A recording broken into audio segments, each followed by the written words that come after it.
दादा नमस्कार. नमस्कार. आजच्या मैदानात ना खूप छान अशी गाडी पळाली. कुठेतरी एक प्रेक्षकांना आकर्षित गाडी म्हणून आज तुमची गाडी होती, त्याबद्दल काय बोलाल तुम्ही? आकर्षक गाडी होती आणि सर्व चारही बैल टॉपचंच होतं, लढत होती आणि चांगली लढत होणार होती आम्हाला माहीत होतं. आणि एलियम पण मुंबईमध्ये ते टॉप, नाशिक जिल्ह्यामध्ये टॉपमध्ये पळतं आणि शंभू पण चांगलाच बैल आली, घाटावर पण पळते आणि मुंबईमध्ये पण टॉपमध्ये पळते. कसं काय नियोजन झालं आता गाडीचं इथं खाली? नियोजन पाडगेच रायफलवाले नाव फिरव होता, तर आपण बैल दिला होता, तर आपण गाडी झाली, त्यांनी मैत्रीपूर्ण लढत झाली. त्याही नाव सोडलेलं होतं का? त्याही नाव सोडलं होतं. गाडीवर ड्रायव्हर वगैरे कोण कोण होते? पंकज ड्रायव्हर असते आमचा आणि सुरत ड्रायव्हर असते, विशाल ड्रायव्हर असते. हां, हे 3 ड्रायव्हर आमचं असतात गाडीवर. खाली तुम्ही होता ना सुट्टीला? खाली सुट्टीला. थोडा टाइम लागला ना सुट्टीला? सुट्टीला थोडा रायफल थोडी हे करत होता, आरी करत होता आणि गाडी चांगली खालून पण गाडी स्पीड चांगला लागला. मी बघितलं ना खाली का कधी तुमचा मांडला त्यांची नव्हती मांडत, त्यांची मांडली तर तुमची नव्हती मांडत. आणि थोडीशी झटकावून मार होती, कोण तिकडे हे करत होता, कोण थोडा इकडेच दाबत होता पटकन. हा, ते थोडी आरी करतातच. आता मुंबईमध्ये मोठ्या बैल थोडं आरी करतातच चांगलं. आणि मी बघितली ना खालना, तर तुमची जशी गाडी सुटली ना तशी त्यांची पण गाडी तासा तुमच्या या पाठीत यायला थोडीशी आवत होती, नंतर मग पुढं परत निघाली ती गाडी.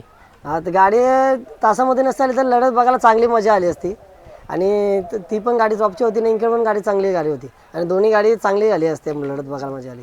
तुमच्या गाडीला कसा तुमच्या मनावर का स्पीड लागला? गाडीला चांगला स्पीड. आमची गाडी 3 गुलाला सतत गाडी चांगलीच बोलते आमची गाडी. हां, चांगल्या चांगल्या मोठ्या मोठ्या गाडी मारल्यात. पहिल्यांदा कधी नियोजन झालं तुमच्या या गाडीचा? पहिल्यांदा नियोजन तर झालं होता, पुसटण्याला अड्ड्यात झालं होतं, तिथे गाडी जिंकली होती, खिडकाला जिंकली होती, ते एक जिंकली. 2 गाड्यांचे झाले हॅट्रिक. हॅट्रिक गाडी झाली. आज कशी तुम्ही बैलगाडी क्षेत्रात हॅट्रिक घेतले, तशीच आज क्रिकेटमध्ये पण हॅट्रिक होईल का? होईल, नक्कीच बघायला मजा येईल. व्हायला पाहिजे, आता अपेक्षा तर आपले व्हायलाच पाहिजे, मजा येईल त्यात.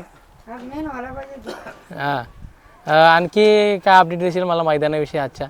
मैदान तर इथला मैदान बोलला तर मजा येते. तर काय आहे, राजूच ना होत कधी ना, गाड्या कधी घरी जात ना वापस. चांगला नियोजन असते यांचा, या नियोजनमध्ये गाडी पण चांगली बोलली. आज थोडी पब्लिक कमी वाटली ना? आज थोडी पब्लिक चांगली आहे, त्यामुळं आता उन्हाला ते पब्लिक पण थोडा कमी येतात. लोक लग्न असतात ना, त्यामुळं थोडा पब्लिक थोडे. आता सुट्टीला तुम्ही दोघंच असता, अजून कोण असतो? असतं सुट्टीला केशव मामा असते, हरित दादा असते, संदीप दादा असते, टेस्टपेचे दादा असतात, ते तिघं चांगलं असतं. आता पुढं आता तुम्ही पण सगळ्यांना मी बघितलं ना खालना, तर निकालाची वाट बघत होते, कारण का काय होईल काय होईल. जसा निकाल आला तसं तुम्ही निघतच गेलेत आहोत. कारण की आम्हाला विराटवर अपेक्षा आहे की विराट खालून निघला तर आम्ही अपेक्षा ठेवत नाही की गाडी 100% लागणार विराट. हां, फक्त चुकी न झाली तर आमची गाडी 100% लागणार. हां, अजून काय अपडेट देशील मला देण्यासारखं काय? अजून अपडेट बोलला तर विराटच्या कमीच आहे. चांगल्या हल्दिया येते, सतत गुलालच आहे, कधी आम्हाला नाराज नाही केलं विराटने. प्रत्येक मैदान जाईल तिथे गुलाल देतात. आणि राजा पवारची जागा होती ती, राजा पवार आमचा 2023ला पळायची, ती भरून जागा विराटने काढली आता. नक्कीच ना, नाही बरोबर ना, सगळ्यांना आज त्याची आठवण आली मैदानात. अजून विचार झाला ना, तर आता हा कसा नवीन उतरवलं, अजून काय नवीन खरेदी आहेत का अजून पेंडिंगला? अजून एक बघू आता, चांगली बघायची चांगली पेंडिंग आहे अजून एक. अजून काहीतरी मैदानात नवीन काहीतरी दिसेल. नाही, आम्ही ना दरवेळेस मैदानात बघतो ना, तर अक्षय आता काहीतरी नवीन काहीतरी आणत असतो सगळ्यांसाठी.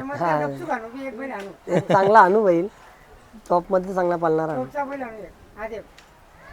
नाही, मस्त पळतो. नाही, आपण ही पण गाडी मस्त पळाली आज, चांगला गुलाल झाला. असाच गुलाल घेत राहो आणि पुढे चालत राहो. Thank you sir.